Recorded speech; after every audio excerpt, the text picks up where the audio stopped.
ठाकुर जी अब धीरे धीरे 3.5 वर्ष के हो गए और जैसे ही 3.5 वर्ष के भय महाराज, मानो जैसे उनके शरीर में स्प्रिंग एक्टिवेट हो गई हो। इतना ऊधम मचाते हैं, इतना ऊधम मचाते हैं, पूरी गोकुल की नाक में दम कर रखा ठाकुर जी ने। यशोदा मैया ने लाल जी को नूपुर पहना रखे।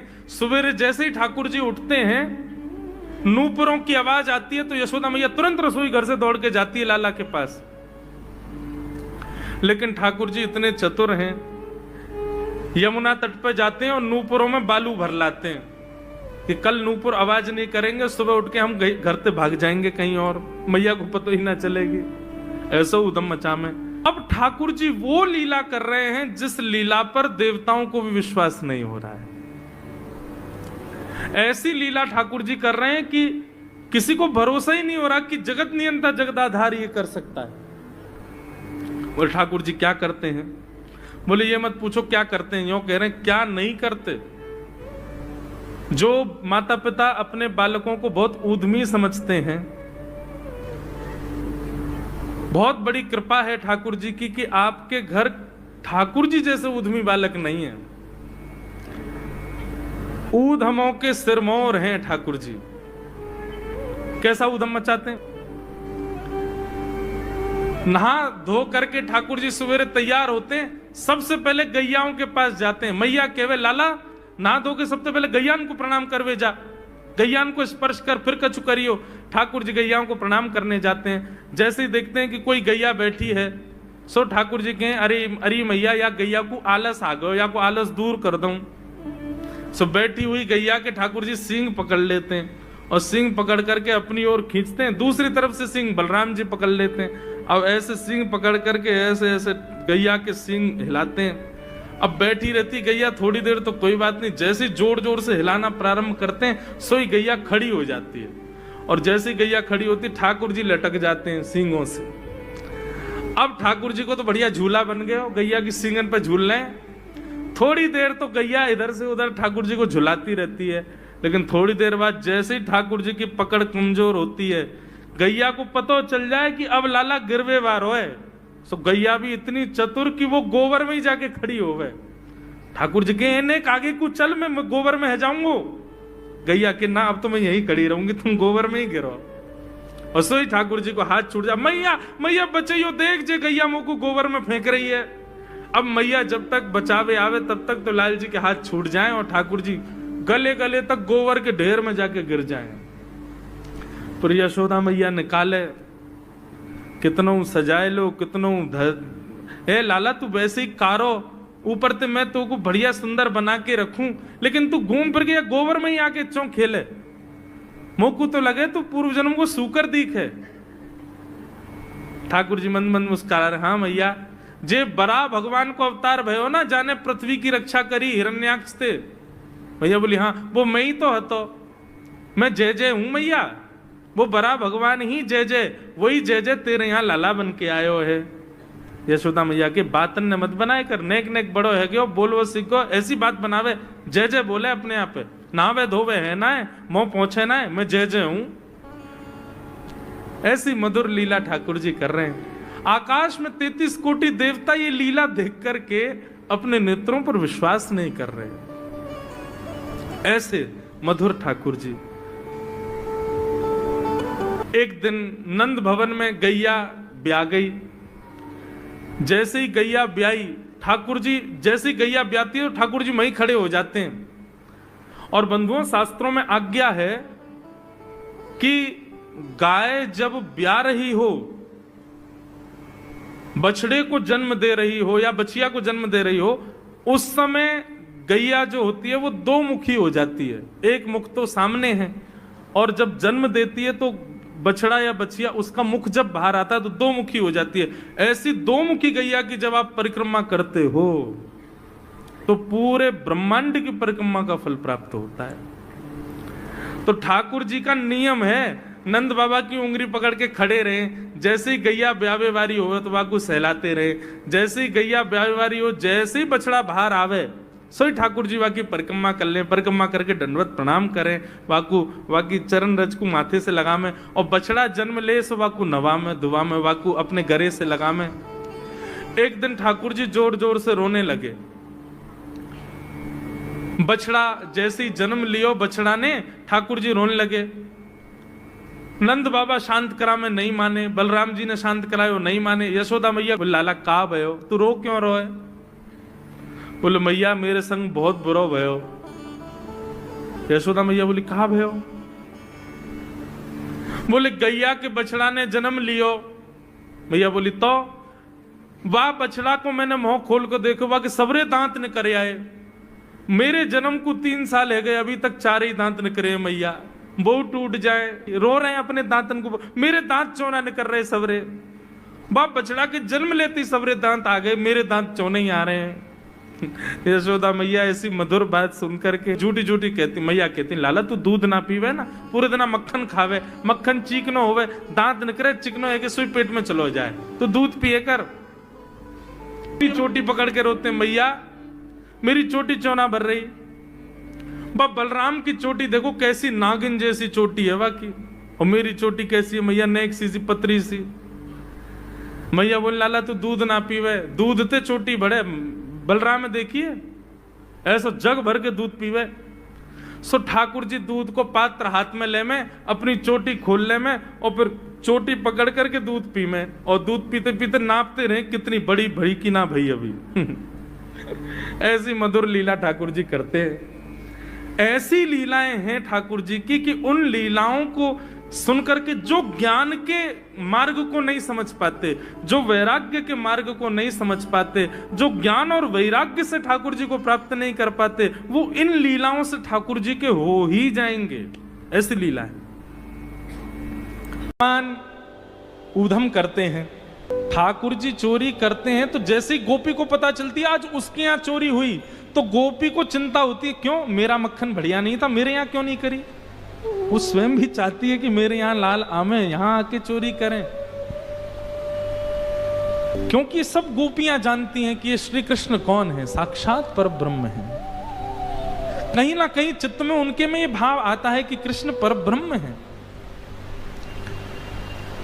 गोपियों के यहां जा जा करके ठाकुर जी चोरी करते हैं। हाँ, एक गोपी ने दूध में बढ़िया मिश्री डाली, और मिश्री डाल करके दूध ओटायो, ओटा करके दूध को जमा के दही बना दियो, मिष्टी दही, मीठो दही जमायो। और मीठो दही जमा करके गोपी ने ऐसी जगह रखो कि लाला को मिलेगा ही नहीं। कहां रखो? मटकी रख करके, और वाके ऊपर सुंदर एक बैठवे को मूढ़ा रख के वापस स्वयं बैठ गई।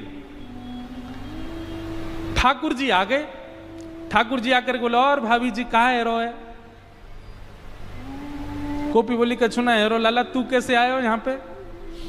ठाकुर जी बोले सुगंधी आ रही है, कहीं पे ऐसा लग रहा है कि चेंटी लगवे वारी है बहुत जल्दी। गोपी बोली लाला मैंने आज मीठो दही रखो है, लेकिन मैं तो को शर्त लगाऊं, यदि तेने ढूंढ लियो तो सबरो तेरो, और यदि तू नहीं ढूंढ पायो तो आज के बाद वचन दे तू मेरे यहां चोरी नहीं करेगो। ठाकुर जी बोले देख हम ते शर्त मत लगावे। गोपी बोली ना तो ती शर्त लगाऊंगी, यदि तेने ढूंढ लियो तो पूरा दही तेरो, और यदि तू नहीं ढूंढ पायो आज तो आज के बाद मेरे घर चोरी नहीं करेगो। ठाकुर जी बोले ठीक है लगी। इतने में ही भगवान ने कहा कियो ग्वाल बाल सब संगे है। अच्छा इतने ट्रेंड हो गए हैं कुछ ही दिनों में कि इशारों से ही समझ जाते हैं सब ग्वाल बाल ठाकुर जी क्या कह रहे हैं। ठाकुर जी ने सब ग्वाल बालों को इशारा किया। क्या इशारा किया? बोले शाम का समय हो गया है, गैया दोहने का समय हो गया है, बाहर जाओ और गायों के सब बछड़ा बछिया खोल के भाग जाओ, सब रो दूध बछड़ा बछिया पी जाएंगे, दूध काटवे को मिलेगा ही ना। इतने में ही ग्वाल बाल दौड़ करके गए और गौशाला में जाके सब बछड़ा बछिया खोल दिए, और बछड़ा बछिया अपने अपने मैयान के थनन के मुख में लगा करके और पीन लगे। इतने में ही सब ग्वाल बाल आए, अरे गोपी तू यहां बैठी है, मां तेरी गैयान को सबरो दूध पी गए बछड़ा बचिया। गोपी ने उठ करके खिड़की में से देखी तो सब बछड़ा बचिया दूध पी रहे हैं। तुरंत भागी गौशाला को। ठाकुर जी ने मूढ़ा उठा के दूर किया और मिष्टी दही गोद में लेकर बोले हम तो शर्त लगावेगी हैं। लेकर के बैठ गए। गोपी बोली मैया ऐसा उदम मचावे तुम्हारो लाला, अब बताओ कहा करें। अब मैया को हंसी भी आवे और बीच में नहीं मैं समझाऊंगी लाला को। ना मैया तुम हंस रही हो। एक गोपी बोली मेरे संग जो भयो वो कोई के संग नहीं भयो होगा। बोले तेरे संग कहा भयो। बोले मैया मेरे पतिदेव को जन्मदिन और तुम्हारा लाला सुबह सुबह आयो, आकर के मुझसे बोलो भाभी जी कहा कर रही हो। मैंने की लाला आज सत्यनारायण भगवान की पूजा घर में भोग बना रही हूं, पंजीरी भून नहीं हूं। सब खड़े है करके बोलो भाभी भोग मेरो ही लगा दे। तो सांची बताऊं असली जय जय तो मैं ही हूं, तू मेरो ही भोग लगा दे। जब पंजीरी मेरे सामने धर दे मैं बैठ के भोग लगा दूंगा, सबको बांट दियो। मैंने की चल बाबड़े ऐसी आ जाए, सुबह सुबह नहावे धोवे है ना, जय जय बने हमारी जान को। सुमैया इतनो बुरो मान गयो, कहां तेजन कुत्ता के दो पिल्ला ने उठा लायो। मैं तो रसोई घर में लगी और सत्यनारायण भगवान ने सिंहासन पर बिठा गयो दोनों को। और जाते जाते बोल गो देख लियो अपने नकली जय जय को, देख ले एक बार। मैं दौड़ के गई, जाके देखी तो महाराज पिल्ला बैठे वहां पे। ऐसा उदम मेरो पूरो पूजा घर बर्बाद कर गयो, फिर तो चौका लगाना पड़ो मुझको। और इतने में यहाँ को मन भरो नहीं, सत्यनारायण भगवान कथा में आयो नहीं। फिर मैंने पूछवाई एक बालक से, मैंने अरे कन्हैया क्यों ना आयो। बोले भाभी जी वो तो बड़ो नाराज बैठो यो करो, यानी असली जय जय को अपमान क्यों, या कि घर को पानी ना पीऊंगा मैं। रात्रि में जब सब कार्यक्रम निपट गयो, पतिदेव मेरे 60 वर्ष के है गए, बहू सो रहे मैं सो रही, तब आयो तुम्हारो लाला। और कौन सी खिड़की में ते अंदर आयो, हमारे बिस्तर पे चढ़ के मेरी चोटी और उनकी दाढ़ी बांध के भाज गयो, गुर्र गांठ बांध के भाज गयो। रात में पतिदेव प्यास लगी, जैसे ही उठे उनकी दाढ़ी खिंचे, मेरी चोटी खिंचे। मैं कहूं कहा कर रहे हो, कहा कर, वो कहा कर रही हो, दोनों कहा कर रही हो, मैं निकल गए। सबरे बाल टूट गए मेरे पतिदेव के, जे उपहार दियो मेरे पति के जन्मदिन पे। मैया फिर हंसने लगी, समझाऊंगी। ऐसी ठाकुर जी की बाल लीला। लेकिन यशोदा मैया ने मन में सोची ये सबरी आ गई है, इनके सामने ना डांट तो दो लाला है। ठाकुर जी बुलाए, जोर की आवाज लगाई कन्हैया। ठाकुर जी सो रहे हैं पल्ला में। मैया ने जैसी आवाज लगाई है, ठाकुर जी घबरा के उठ गए। बोले मैया ऐसी जोड़ते तो कभी ना बुलावे मुझे। ठाकुर जी जोड़ते अपनी आंख मीड़ी तो महाराज सबरो काजर फैल गो। बड़े बड़े ठाकुर जी के नेत्रन में जगन्नाथ भगवान बन गए। अब सुबह सुबह बालक उठे तो बेचारो चलो तो जाए ना भाई, तो मैया की गोद चाहिए। ठाकुर जी जैसे तैसे उतर करके नीचे आए। इतनी भीड़, जितने आप बैठे उतनी गोपी होंगी। मैया तुमको काय को डांट रही है। अरे लाला ये सबरी गोपी तेरी शिकायत करें, तेने यूं कियो, या के घर यूं कियो। सब गोपियों के, अब देखो गोपियों ने जितने ठाकुर जी के ऊपर आरोप लगाए हैं, इनमें से कुछ ही सत्य हैं, बाकी तो गोपियों ने जबरदस्ती लगाए उल्हाने, ताकि लाला तो तोतरो है, बोलना जाने ना है, मैया डांट देगी वाको। ठाकुर जी को जब एक बात कही जाए लाला तू मक्खन चोरी करे, तो ठाकुर जी मन में आवे हाँ करूं तो हूं, पर जब ये बात कहे तू वाके पति की दाढ़ी आके चोटी ते बांध के मार, अब ठाकुर जी सोच रहे जे मैंने कब कियो, ये तो झूठ बोल रही है। तेने कुत्ता के पिल्ला ले जाके बैठा दिए जय जय की गद्दी पे। ठाकुर जी बोले जे मैंने कब कियो। अब ये सब मन में विचार करें। अब छोटो बालक जल्दी उत्तर दे नहीं पाए ठाकुर जी, यशोदा मैया डांटने लगी, तो ठाकुर जी तो रोने लगे। और रोते रोते मैया से बोल रहे हैं, मैया सवेरे हेते ही नंद बाबा बलराम जी के संग में गैया चरावे चलो जाऊं मैं। और 4 प्रहर तक बंसी भट्ट में मैया धूप ताप गर्मी उमस और सबन को सहन करे तेरो लाला।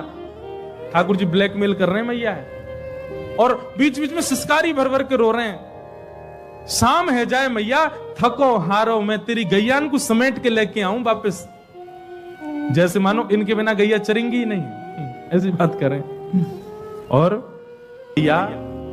कितना छोटा सा हूं मैं, तू खड़ी है जाए तो को भी यूं देखूं मैं, इतना छोटा सा लाला और इनके ऊंचे ऊंचे छिकान पे टंगी भाई मटकी में कैसे निकाल सकूं मैया?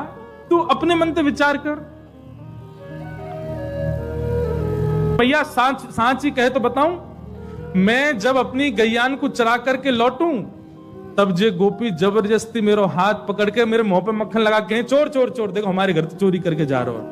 और मैया सांची पूछे तो जे छीका पे जब मटकी धरवे जामे तो इनसे मटकी फूट जावे, खुद फूट जावे, कहीं सास के डर के मारे मुंह पे इल्जाम लगा दें कि जे तोड़ के गए हो, जे खा के गए हो, जे चोरी करके गए हो। ठाकुर जी की बात सुन करके मैया तो बड़ी भावुक है गई। जब मैया ने एक भाव से में आई सो ठाकुर जी बोले अब ब्रह्मास्त्र छोड़ो।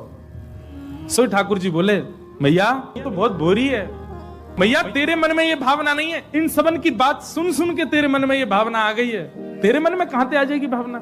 लेकिन मैया आज इन सबन की बात मान करके जो तेने मेरो हाथ इतनी जोर से पकड़ो, मैया अब मेरी बात सुन ले। बोले कहा मैया दल ले अपनी लकुट ले ले, अपनी कमरिया ले ले, कोई और बालक ढूंढ लियो, तेरी गैया चरा दे करोगे, मैं ना चराऊंगा अब ते, घर ते मेरो कोई संबंध नहीं।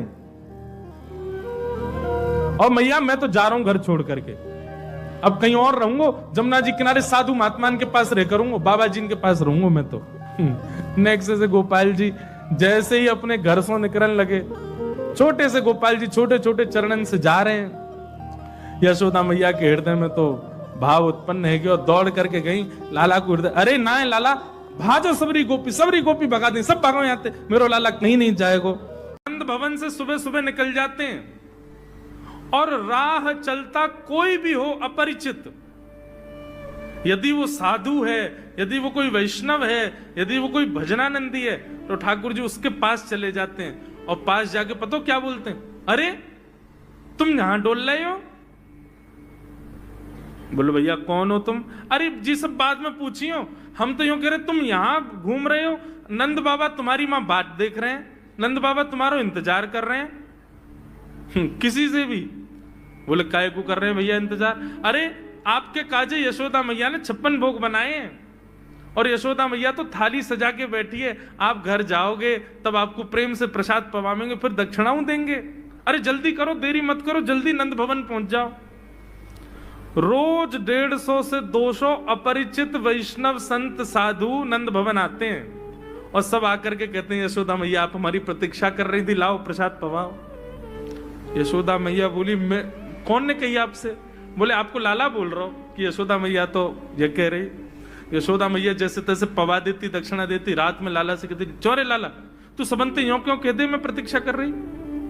मैया एक तो मैं अपने घर में सब तीर्थन को भेज दूं, ये संत महात्मा चलते फिरते तीर्थ है मैया, इनको जितना ऐसा कि अपने घर बुलाना चाहिए, इनको प्रसाद पवाना चाहिए, या हमारे गोकुल में आवे वाले सब संतन को खोज खोज के मैं तो तेरे पास भेजूं ताकि तू ने रसोई घर में लगेगी, भोजन प्रसादी बनावेगी और बढ़िया संतन को पवावेगी, तो तेरे घर में सबरे तीर्थ आ जाएंगे मैया। ऐसा प्रेम। एक दिन ठाकुर जी के अब मित्र बन गए। कौन है मित्र? मधुमंगल, श्रीदामा, तन सुखा, मन सुखा, धन सुखा, सुबल, ये ठाकुर जी के मित्र हैं। एक दिन ठाकुर जी अपने सब मित्रन के संग बैठे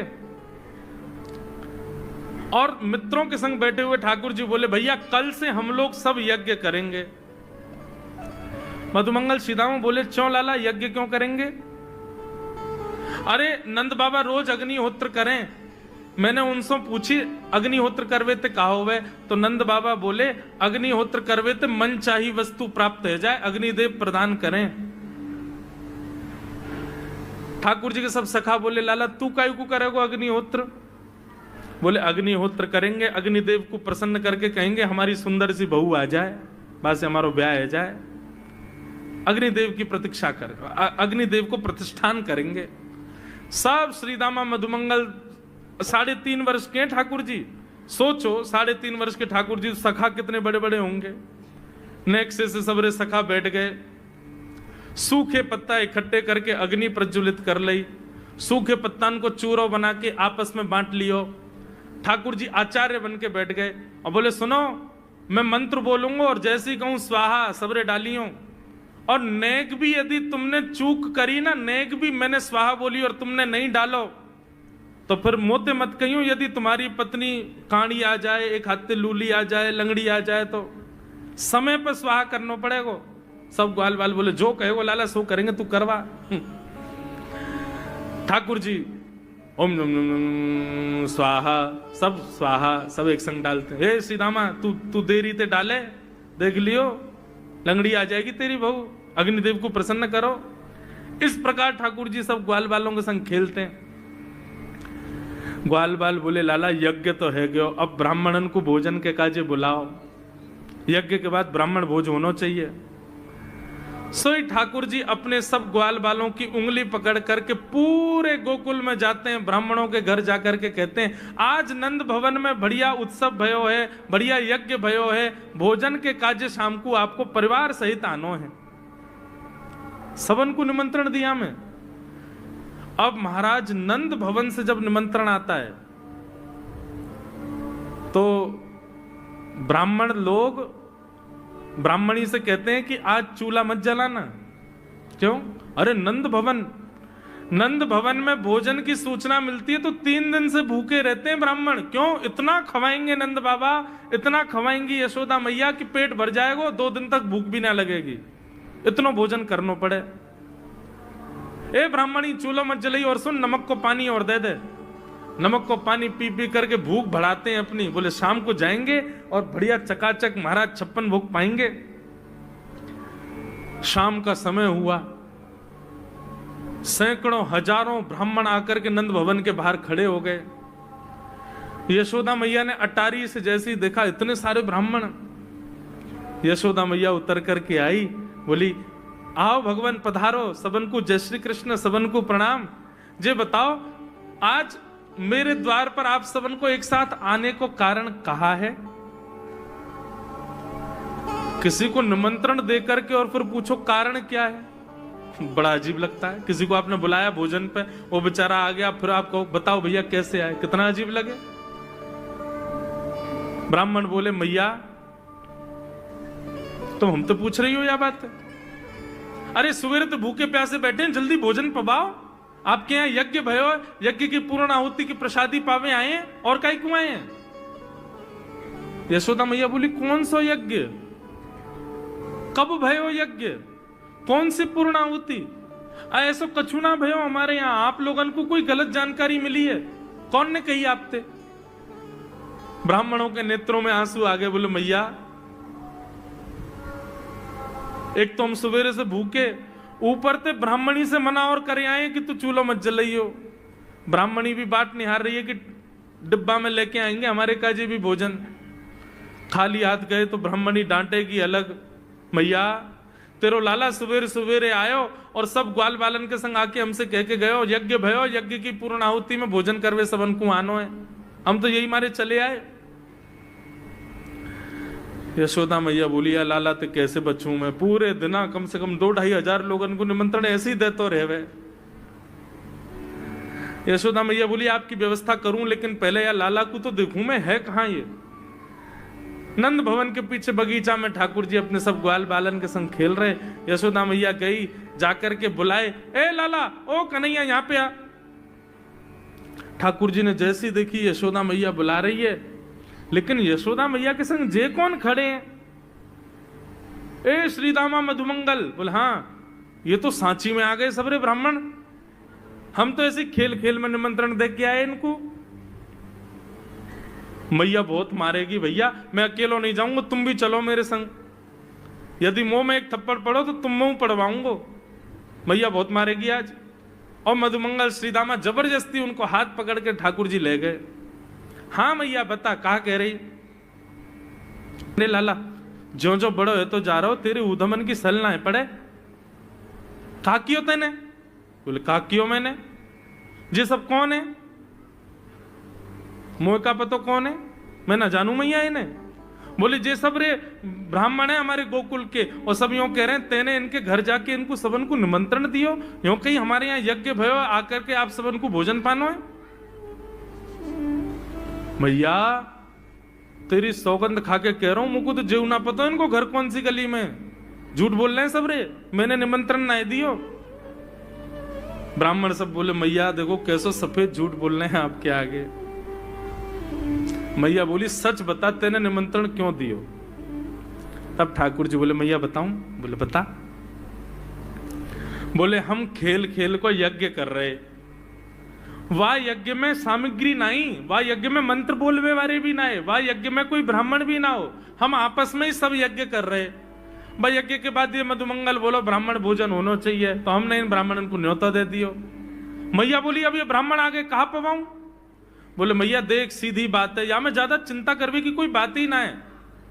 जब बिना मंत्र के, बिना ब्राह्मणन के, बिना यज्ञ सामग्री के हमारो यज्ञ है सके, तो ऐसे ये भी खाली खाली दोना लेके बोलते हैं हाँ भाई रसगुल्ला बहुत बढ़िया बनो है, ये देखो ओ हो मोहन थार तो बहुत ही बढ़िया बनी है, सब्जी ते पूड़ी कितनी बढ़िया लग रही है, खाली पत्तल लगा दे, खाली दोना लगा दे, और भाव से ये लोग भी पालेंगे है क्यों भोजन, भाव को यज्ञ भाव को भोजन। ब्राह्मणों को बंधुओं गुस्सा, ठाकुर जी की लीला पे किसी को क्रोध नहीं आता, सब हंस जाते। पर यशोदा मैया आधी रात में रसोई बनाती है, सब ब्राह्मणों को पवाती है, और इतना बनाती है कि उनके घर भिजवाती है।